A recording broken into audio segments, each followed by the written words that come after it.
ایک یہ بھائی نے کویسچن کیا کہ یہ 15ویں شب جو مسلمان جاگتے ہیں شعبان کی، اس کی شرعی حیثیت کیا ہے؟ دیکھیں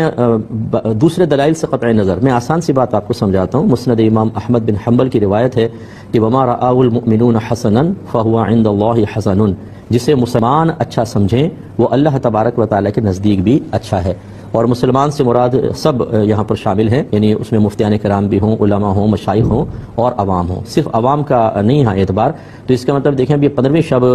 بے شمار علماء اس میں شامل ہوتے ہیں، مفتیان کرام ہیں، اس کی باقاعدہ امت کو اجازت دی گئی ہے اس کو جائز طریقے سے اللہ تعالیٰ کی عبادت میں توبہ کرتے ہوئے خوف خدا کے ساتھ گزارا جائے، تو اس سے وہی منع کرے گا جو مزاج شرع سے ناواقف ہوگا، کیونکہ ہر زمانے کا عرف بدلتا ہے، لوگوں کی طبیعتیں، ان کی کیفیات بدلتی ہیں، اور ہر دور میں علماء نے لوگوں کی طبیعتوں اور کیفیات پر بہت ساری چیزوں کی بنیاد رکھی ہے۔ مثال کے طور پہ جتنے بھی آپ مساجد لے لیں، کسی بھی مکتب فکر کی لے لیجئے، اس پہ گنبد اور مینار آپ کو